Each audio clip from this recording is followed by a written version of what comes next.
here for LowKick mate. Today I'm delighted to be joined by Cory McKenna ahead of her fight at UFC London on March 19th. How's it going, Cory? Good, thanks. Yourself? Yeah, I'm great. And the fight you've got coming up is as I just said, it's only a few weeks away now. So how are you doing with training and camp and the weight and all these things that go into it? Yeah, great. Weight's on track, training hard as always. I train hard, I train multiple times a day, regardless of whether I'm in camp or not. So for me, it doesn't change too much, but everything's tapering off. I'm peaking at the right time. My weight's good. So I'm looking forward to it. I got 2 weeks, less than 2 weeks now. So yeah, it's going to be great. I know, exciting times, and it's been a little while since we last seen you. With I think it was your UFC debut in late 2020. Since then, have you been dealing with some injury issues? What's kept you out of the octagon? Yeah, I had back-to-back injuries. I tore my ankle in that fight, and then I had another injury after that set me back, caused me to pull out of the Whitmire fight at the end of last year. And then got cleared at the end of last year and looked to get on the first card I could. I pushed to get the London card because obviously I want to be in front of the home crowd, and here we are. Yeah, and when you're dealing with them type of injuries and setbacks back to back, as you said, how have you been in camp dealing with them? Is it something you've been wary of, or is it a thing of the past at this point? Well, the thing with the sport we're in, we get so many injuries. There's no point dwelling on every injury, getting super scared that you're gonna get hurt again, because everyone says we're in the hurt business, and unfortunately it doesn't always mean that we're hurting other people. I've had so many injuries. If I was worried about every little knock I've taken, I wouldn't fight. So for me, it's just a case once it's done, it's done. It's in the back of my mind. Tore my ankle in that fight, I don't care about it now. I'm running, I'm kicking, I'm doing everything because to me that's done. Once it's healed, that chapter's closed. So I'm not worried about it. I'm not, there's nothing that's gonna hinder me. I'm literally I take all the precautions necessary to get back to 100%, and then that's that's in the past. So it's not really affected me at all. I made sure it was 100% before jumping into a camp, and I'm just ready to go. And in terms of your camp and living arrangements as well, are you fully based in California with Team Alpha Male now, or do you go back and forward between there and home? How does it work? Yeah, I haven't been home. I haven't seen my family in 2 years. I've been living out here since Contenders. So yeah, I've been based out here fully. I got my visa for Contenders, and kind of with all the COVID stuff going on, it was a case of I'm out here, I might as well stay. So I made the move. I've been here since. I'm gonna definitely for sure see out my visa here. And yeah, it's been a great setup. Like I said, I haven't been home in a couple of years, so obviously it's gonna be nice to be able to go home, be in front of the home crowd, but also get time to see my friends, my family, and everyone that I've kind of not really seen too much. So it's kind of a bonus. But yeah, I've fully situated out here. Good to hear. And I was about to say, you're happy to be coming home. It sounds like you are. And when did you actually travel? It's not far off, so you will need to get a climb test, the UK and things like that. Yeah, I leave on Saturday, so I'll be home in time to kind of for fight week. I'll be all good. I land Sunday, start water loading, start cutting. And then yeah, it's I'll be staying for a couple weeks after, get to see everybody and everything, and then heading back out here. That'd be nice for you. And this is your, correct me if I'm wrong, this is your first fight with an actual crowd in the UFC, isn't it? So, and it doesn't get much bigger than a UFC London crowd. How are you feeling about that? Yeah, it's gonna be great. I feel like this is everyone's dream. Everyone wants at least one fight on the big stage in front of the home crowd. Everyone I know is gonna show out, and then obviously even people I don't know, the support from Wales and everywhere is it's so big. So yeah, it's gonna be huge. It's gonna be crazy. I haven't fought in front of a crowd in 3 years, maybe.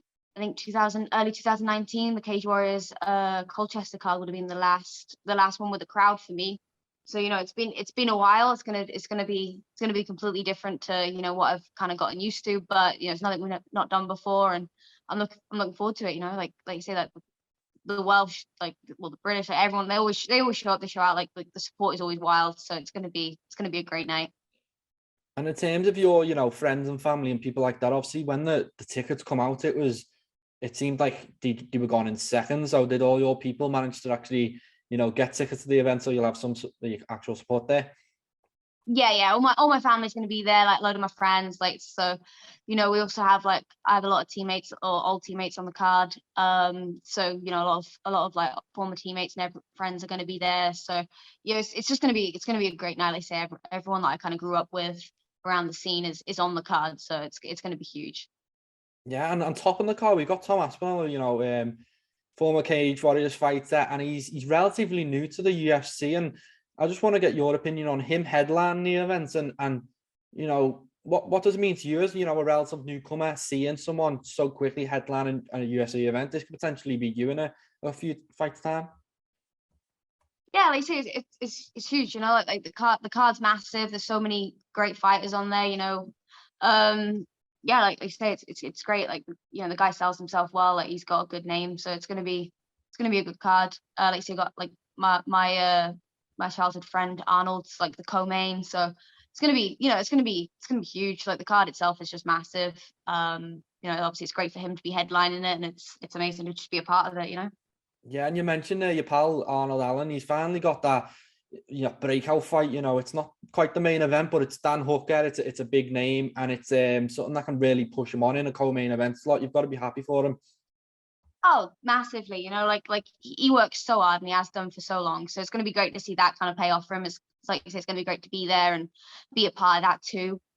Like say, like I've known him since I was like 12. So it's kind of like, it's been cool to kind of come up on the scene and like actually be sharing a card with him. Like that's big. So I'm looking forward to, seeing that pay off for him for sure.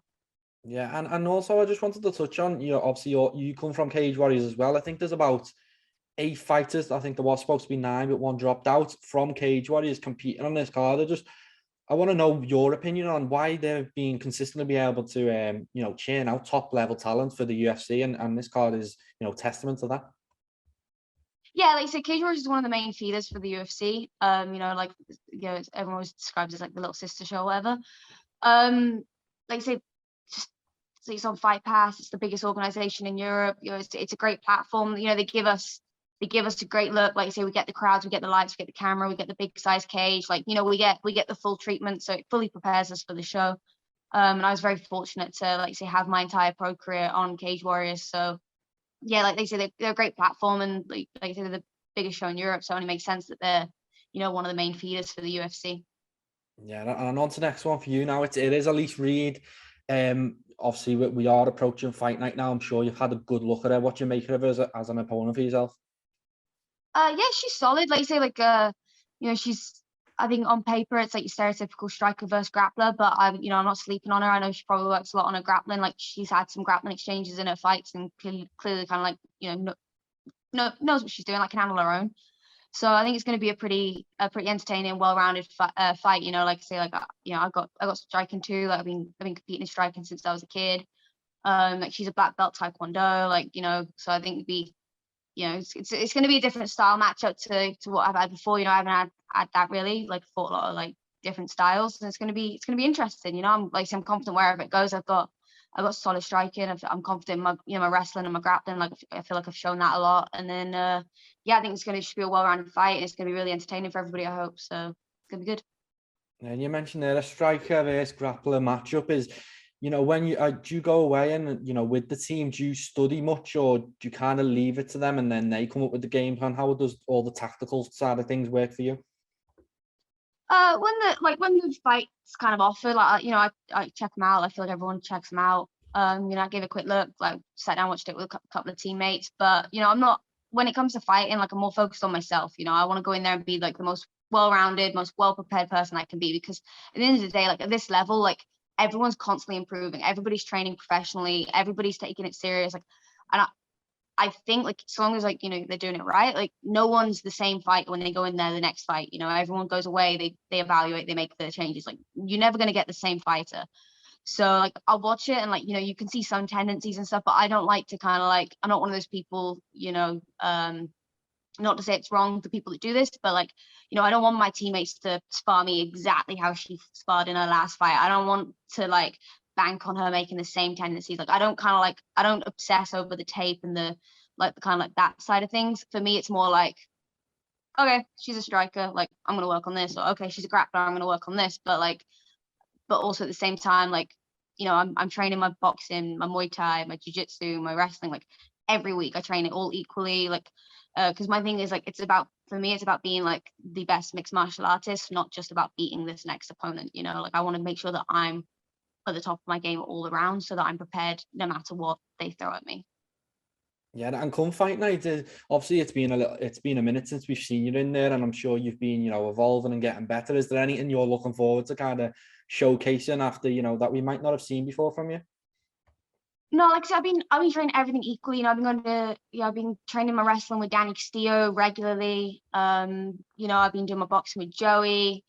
I've been going to CSA to work with the girls for the Muay Thai kickboxing. So for me, it's like I want to come out there and I just want to show that I am like a fully well-rounded fighter, that I've been improving all around.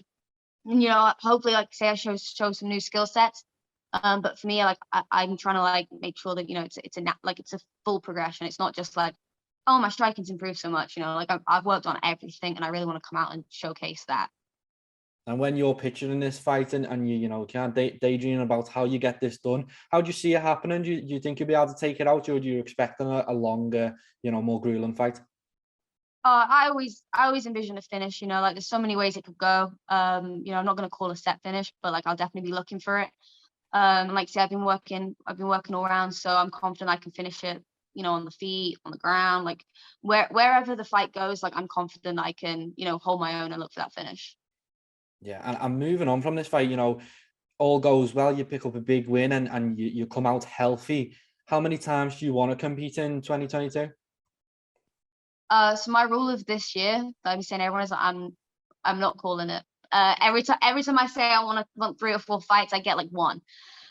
So the unpredictability of the sport is like, it's very high. Like, so you never know when you're going to get injured, when someone's going to pull out. So like, for me, it's just, I'm taking it one step at a time and focusing on the next thing in front of me. And I'm not worrying about what's next. I'm just taking it one fight at a time, making sure that I'm healthy, that I'm training hard, and that I'm ready for any opportunity that comes up.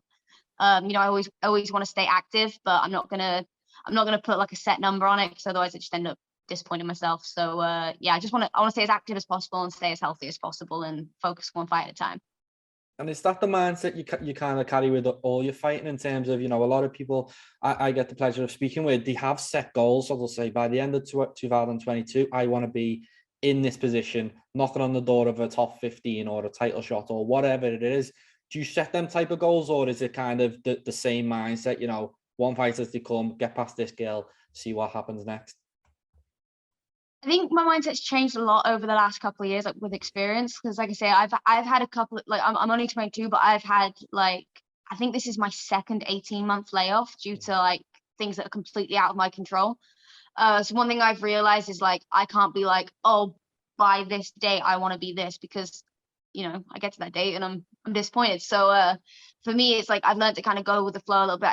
I focus a lot more on like short-term goals. So like, even little things like, like today I'll be like, okay, on Wednesday in sparring, I want to do this, this, and this, like I focus a bit more on that. And then like, slightly longer term will be like the fight. And then I have like obviously loose long-term goals, but I try not to like set too harsh dates on them. Because like I say, there's so many variabilities in this sport that can mix things up, so I'm trying to learn not to be so harsh on myself in terms of like setting set like dates and things. Like I know that one day I'm going to be in the top 10. I know that one day I'm going to be knocking at the door for a title shot. I'm confident that one day I'm going to be a champion, but for me it's not so important when. For me it's more, I'm focused on the process now. And like I say, just making sure that I'm fully prepared in the gym, setting my short-term goals for the week, setting my short-term goals for the fight, and just focusing on what I can control, as opposed to like, what's way off in the future. Absolutely. It's a wise way to look at it as well. So first things first for you, Elise Reed, in a couple of weeks' time back in the UK. I can't wait to watch it. I wish you all the luck with the rest of camp and fight night. And I'll hopefully see you there. Thank you. Make sure to subscribe to the LowKick MMA YouTube channel for all the latest news, event previews, and interviews with some of the biggest stars in MMA.